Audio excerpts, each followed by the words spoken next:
এইভাবে আরেকটা লোক এতদিন তো অভিনয় করেছে, কিন্তু ওর ক্রিয়েটিভটা যত স্ট্রং, ও যে ডিরেকশন দিতে পারে, ও যে এত সুন্দর করে কাজ করতে পারে, এত সুন্দর একটা মিউজিক অ্যালবাম বানাতে পারে, ভবিষ্যতে আরো বড় কাজ করতে পারে। এবং এই কাজটাও আমাকে নিয়ে করেছে, সুমনের প্রথম কাজ। তো আমার খুব ভালো লাগছে এবং আমার মনে হয় যে আগের এগুলো যারা দেখতে তাদের জন্য খুবই ভালো।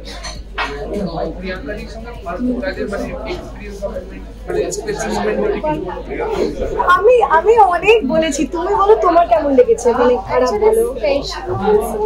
আমি এই কাজটা আমরা বম্বেতে বসে ডিসাইড করি যে আমরা করবো এইভাবে, আমরা দুজনে। তারপরে আমরা রাত্রে 1টা পর্যন্ত বসে শর্ট ডিভিশন করি, গল্পটা হবে, তারপর শর্ট ডিভিশন ও লেখে। তারপরে ও এসে ওর কাজটা মানে ওর যারা ক্রু তাদের সঙ্গে আলোচনা করে ও কাজটা করবে ঠিক করে। এবং যেদিন কাজটা করে আমি খুব একটা কনফিডেন্ট ছিলাম না যে ওই দিনই কাজটা করতে পারবো। আমি ওটা সিরিয়াসলি নিই, আমি ভেবেছিলাম করবে না, বলছে না আমি ওই দিনই কাজটা করবো। এবং সেই ডেটেই ও কাজটা 1 সপ্তাহের মাথায় সুন্দরভাবে করে।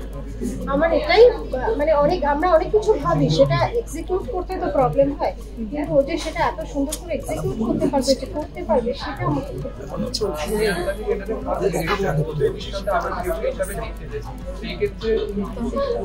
অ্যাকচুয়ালি শুধু ডিরেকশনটাই ওর জায়গা নয়, ও অনেক কিছু করতে পারে। ও একটা পুরো প্রোডাকশন নিজে করতে পারে, এই ক্ষমতা কিন্তু ওর আছে। এবং ইউথদের মধ্যে দিয়ে তো আমরা আমাদের স্বপ্নগুলো দেখি, আমাদের ছেলেমেয়েরাই আমাদের স্বপ্নটাকে সফল করবে। সুতরাং ওর সেই পোটেনশিয়াল আছে যে ও একসঙ্গে অনেক কিছু করতে পারে। না, আমি ওকে আগলে রাখি না, ও আমাকে আগলে রাখে। আমার ওকে আগলে রাখার প্রয়োজন হয় না, কারণ ও এত বুদ্ধিমতী, এত ম্যাচিওর। কিন্তু আমার কিছু কিছু ইনম্যাচিওরিটিস আছে যেগুলো খুব কারেক্ট করে দেয়। সুতরাং আগলে রাখার জায়গা যদি বলা হয় তাহলে ওই আমাকে আগলে রাখে। অফ স্ক্রিন যেরকমটা আমাদের দুজনকে দেখি, সেরকমটা কি অন স্ক্রিনেও দেখতে পাবো দুজনের কেমিস্ট্রিটা? হ্যাঁ, একদমই দেখতে পাবো। এই প্রজেক্টটা আমার জন্য খুব স্পেশাল। প্রথম দিন থেকে এই প্রজেক্টটা তৈরি করা ওয়াজ আ চ্যালেঞ্জ। আর মানে অনেক দিন ধরে এরকম একটা প্রজেক্ট আমি করতে চাইছিলাম মামনির সাথে, যেখানে মা আর মেয়ের গল্প। আর আমরা এটা শুধু এই মিউজিক ভিডিওটা এখন বানিয়েছি, বাট এটা টু বি কন্টিনিউড থাকবে। এটা আমরা অন্য স্কেলে অন্য কিছু একটা কন্টিনিউ করবো, বাট নট মিউজিক ভিডিও। সেটা আমাদের প্ল্যান আছে। আর এটা ইজ জাস্ট দ্য বিগিনিং। আর আমি আরও এক্সাইটেড, কারণ এটা আমার ডিরেকশন দেওয়া এই প্রজেক্টটা। আর এই প্রজেক্টটা যখন প্রথম আমি মামুনিকে বলি করার জন্য, মামুনি এক কথা হ্যাঁ করে দেয়। সো আমার খুব ভালো লাগছে যে এই পুরো জার্নিটা আসার পর আজকে আমরা ফাইনালি সেটা সেলিব্রেট করছি।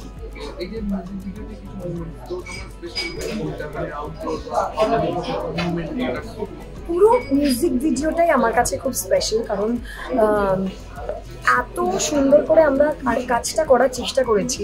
মামনি কোনো মানে তারা দেয়নি, কিছু দেয়নি। আমি যতক্ষণ সময় চেয়েছি, যেভাবে সিন করেছি, she was always there.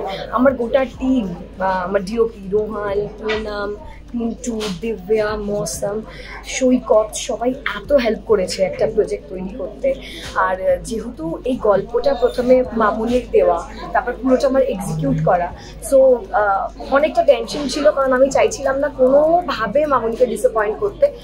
So ওই একটা টেনশন থেকে পুরো প্রজেক্টটা তৈরি করতে যা পেরেছি আজকে, আমার সেটা খুব ভালো লাগছে।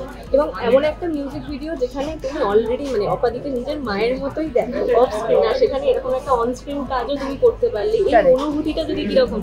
এটা একটা খুব ভালো অনুভূতি। মানে মামুনির সাথে আমি এতদিন কাজ করেছি, বাট আজকে মামুনি আমার কাজে কাজ করেছে। It's a beautiful feeling. আর আমি খুব এক্সাইটেড যে মানুষ এই মিউজিক ভিডিওটা দেখুক, তোমরাও দেখবে, কারণ আমি এরকম একটা ড্রাস্টিক্যাল স্টেপ নিয়েছি। এতদিন আমি শুধু অভিনয় করতাম, এই প্রজেক্টে আমার ডিরেকশন, আমার এক্সিকিউশন, প্লাস আমি দ্য ক্রিয়েটিভ হেড, তো দায়িত্বটা অনেকটা বেশি। সো আমি জানি না কতটা দায়িত্ব পালন করতে পেরেছি গানের মধ্যে, বাট আমি সবার দ্য রাইট রিভিউ চাইবো গানটা দেখার পর। আর আমি চাইবো যদি এটা ভালো হয়, এটাকে একটু কন্টিনিউ করে এটা বেটার কিছু বানানো, not music video, maybe kind of series or something. Let's see. Yes, এটা আমার ফার্স্ট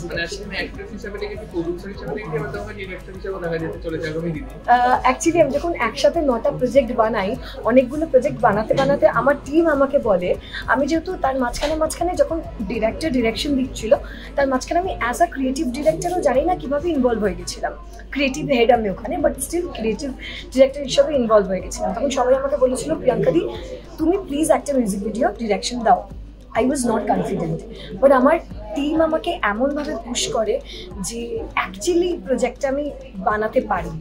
আর সেই জায়গা থেকে যখন টিম তোমাকে ফোর্স করে একটা অন্য জনারে নিজেকে এক্সিকিউট করার জন্য, সেটা আমি করতে পেরেছি। আর এবার পুরোটাই আজকে রেজাল্টের মতো একটা দিন লাগছে। আমরা কমেন্ট দিই, ঠিক আছে? কিন্তু কিন্তু যখন গান গাওয়ার, তখন আমি ঝাঁকে ভীষণ রেসপেক্ট করি ওই পার্টিকুলার জায়গাটাতে। ও আমাদের ভীষণভাবে গাইড করে, ফ্রেন্ড, ফিলোসফার অ্যান্ড গাইড, বড় দাদা। আচ্ছা, এতক্ষণ সুচিস্মিতার গলায় শুনেছি, এবার তোমার গলায় গভীর হয়ে গেছে। আমি এরকম আউট অফ সিলেবাস জিজ্ঞেস করেন না।